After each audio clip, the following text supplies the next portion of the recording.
तुम्हें पता है कि वहां क्या हुआ? जो हो गया उसकी क्या खबर लेनी।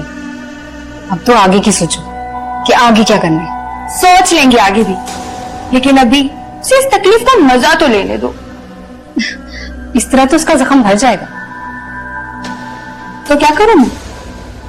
जब तीर कमान से निकल जाए ना तो कमान खाली हो जाती है, और जब जंग जारी हो तो फौरन दूसरा तीर तानना पड़ता है।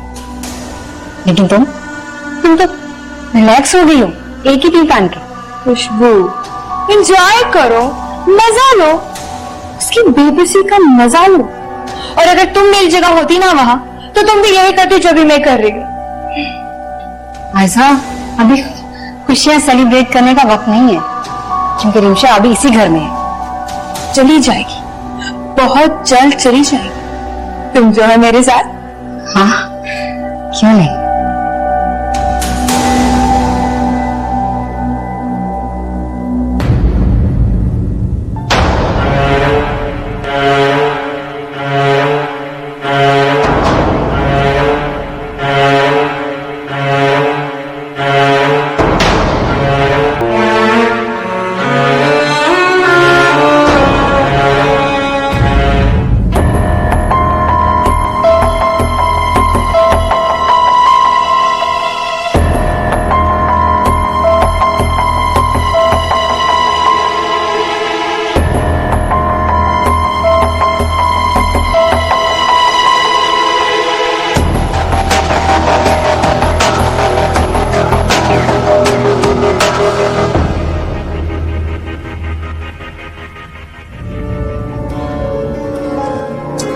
रहमत, यहाँ आओ बेटा।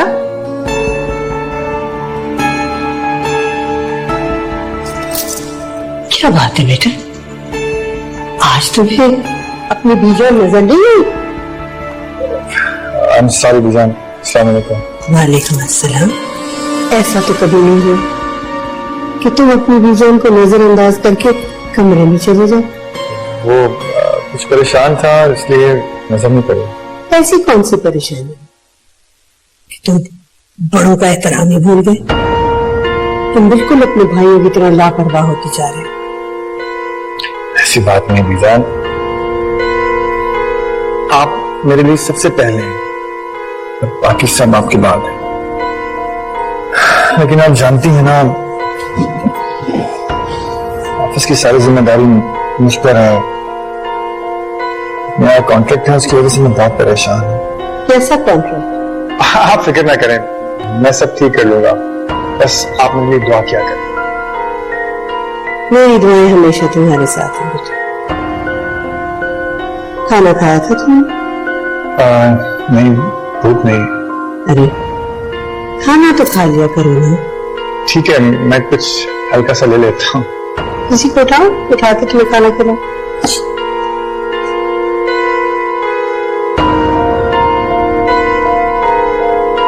शाबाश।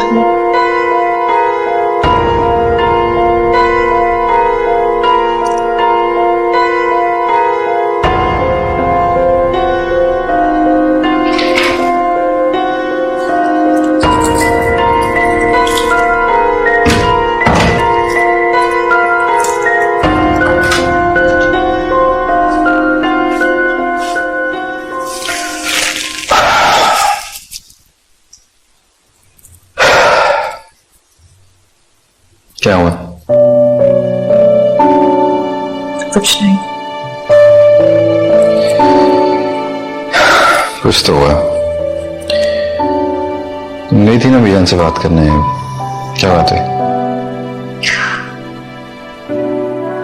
बीजान के पास गई थी हमारा जाना कैंसिल करने के लिए, मगर मुझसे पहले ही आयजा ने अपना जाना कैंसिल कर दिया।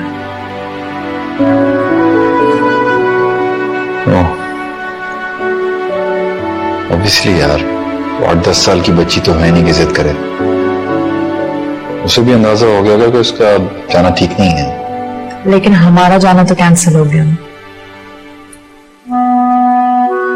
अब डिसीजन लिया तो स्टिक टू इट। अभी बीजान को फौरन बोलेंगे तो उनको बुरा लगेगा। हम कुछ दिन बाद चले जाएंगे।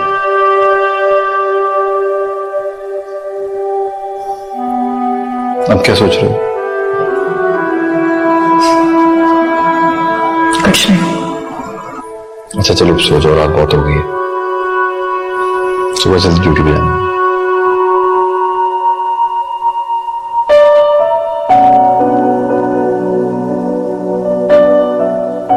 मुझे समझ नहीं आती कि साइजा के साथ क्या मसला है।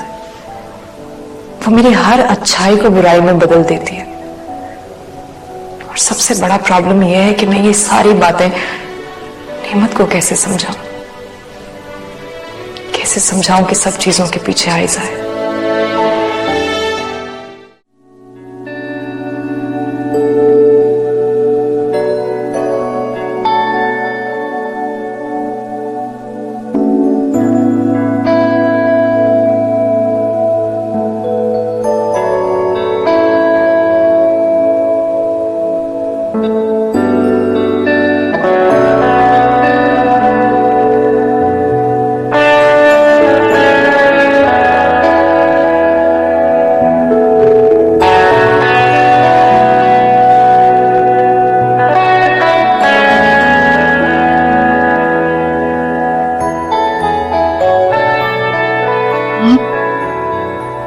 आप आ गए? इतनी देर कर दी आपने, मैं परेशान हो रही थी। इतना परेशान तो आजकल बीजान नहीं होती जितना तुम होती हो। क्या बात? मैं बीवी हूँ आपकी। बीवियां शोहरों के देर से आने पे परेशान हो ही जाती हैं। मुझे एक बात बताओ, औरतों में जो शक करने की बीमारी होती है तो मेरी है, कब खत्म होगी तुम में से? मैं आप पे शक नहीं करती। अच्छा, तो तुम यकीन करती हो कि मैं ठीक इंसान नहीं हूं? मैंने ऐसा कब कहा? आज नहीं कहा तो कल कह दोगी। आपकी यही बेरुखी मेरे दिल में खौफ पैदा करती है। पहले तो आप ऐसे नहीं थे। मैं शुरू से ऐसा था, तुमने इनकार किया। पता है, तो मुझे अजीब अजीब से ख्वाब भी आने लगे कि आप किसी और लड़की से शादी करने लगे। इसीलिए बस करो, बस करो। पता नहीं क्या क्या बकवास करती रहती हो। सब मुझे ही बुरा कहने लगे हैं अब इस घर में। ये किसने कह दिया? आपको पता है, सादिया मुझ पे तावीज करवा रही है ताकि मैं कभी मां ही ना बन सकूं। आज मैंने भी इसे ठीक ठाक सुनाई। सादिया ऐसा क्यों करे? आप नहीं जानते? अच्छा, मेरा दिमाग मत खाओ। पहले ही काम की वजह से बड़ा परेशान।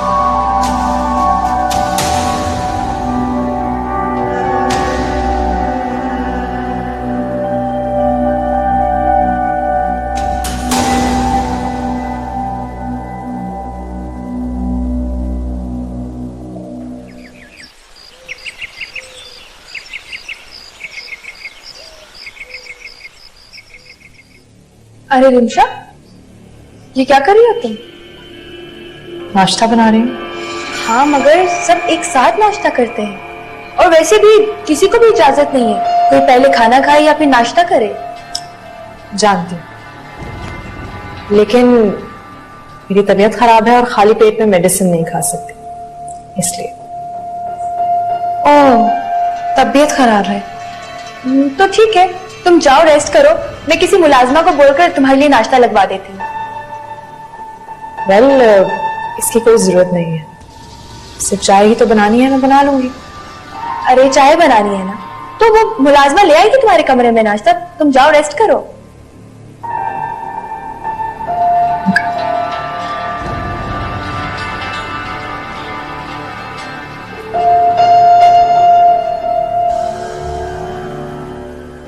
एक बार तुम्हारे कमरे में ये नाश्ता जाए तो सही फिर देखो क्या होता है।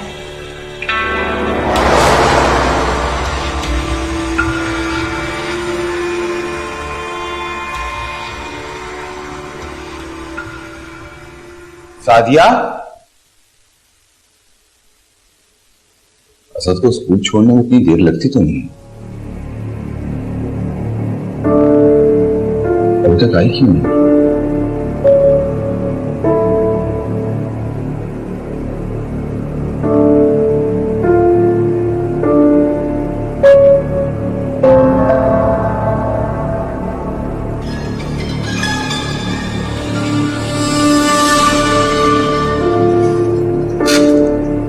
पता नहीं ये सादिया सुबह सुबह कहाँ चली गई।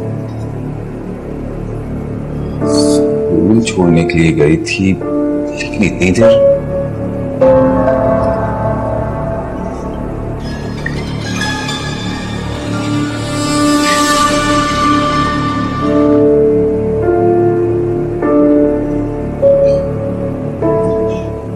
खान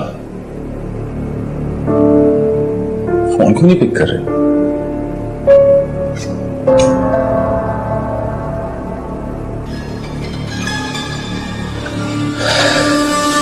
अल्लाह खैर करे।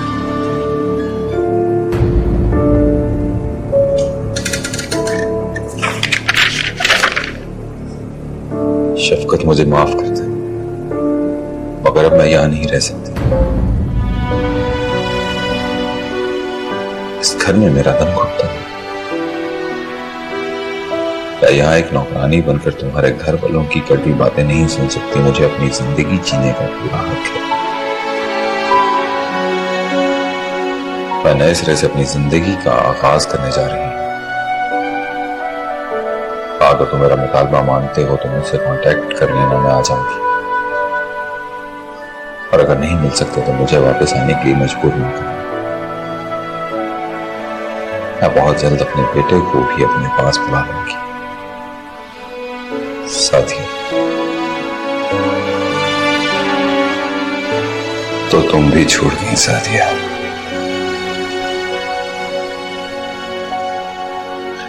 मैंने कहा था ना,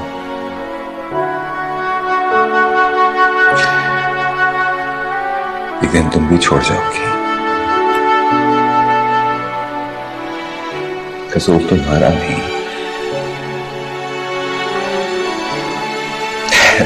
कसूर तुम्हारी तकदीर का है।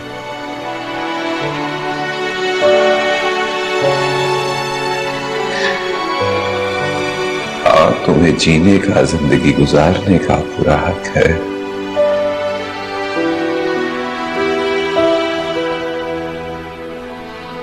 क्यों जिंदगी बर्बाद करोगे तुम अपनी?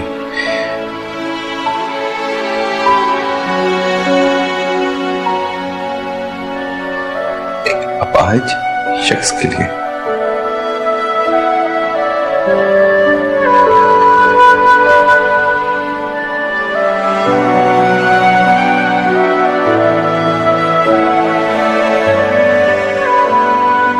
कोई गिला नहीं है तुमसे।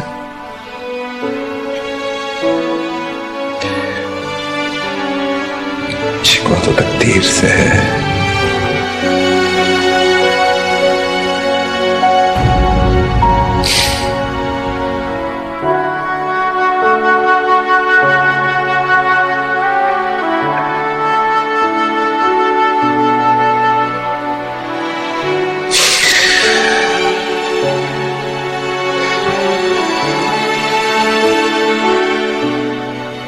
चलो शफकत मियां,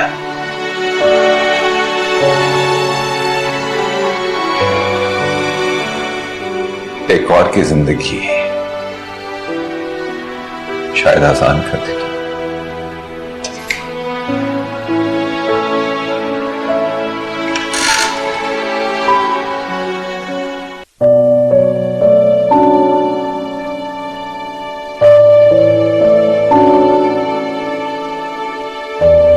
सुनिए जी, आज मैं बहुत खुश हूं। क्यों? आज मैं क्यों जा रही हो तुम?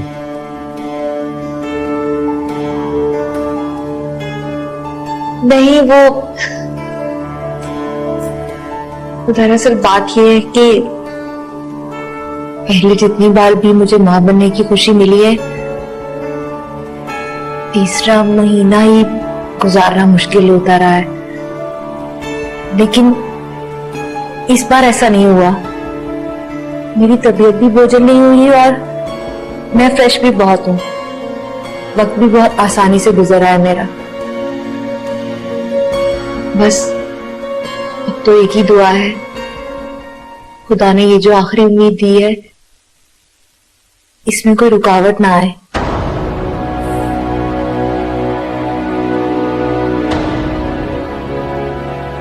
क्या हुआ? आप कुछ बोल नहीं रहे। मेरे पास तुम्हारी फजूल बातों के लिए टाइम नहीं है। पहले 3 बार जो हो चुका है ना, इस बार भी वही होने वाला है। मुझे कोई उम्मीद नहीं तुमसे। पता नहीं तुमसे मेरे नसीब में औलाद होना है भी या नहीं।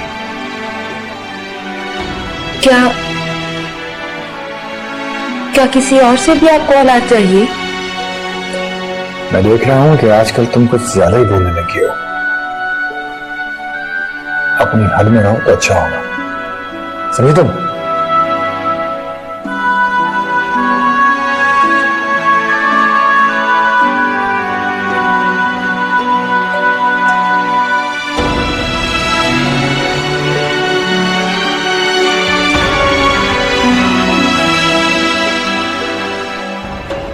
कमाल हो गई। हमें उस लड़की से पहले भी कभी कोई उम्मीद नहीं थी, लेकिन ये हम सोच नहीं सकते थे कि वो इतना बड़ा कदम उठाएगी। भाई, हम इस घर के बड़े हैं, हम मौजूद थे इस घर में, हमसे पूछ ही लेती। मैं क्या करता पीछे? मैंने तो अपनी पूरी कोशिश की थी उसको इस घर के माहौल के लिहाज से ढालने की। ऐसी लड़कियां कभी खानदानी घरों में ढल नहीं सकती। जो लड़की बगैर बताए हमारा घर छोड़ के चली जाए, हम कभी जिंदगी भर ना उसका जिक्र सुनेंगे और ना उसके बारे में कोई बात बर्दाश्त करेंगे।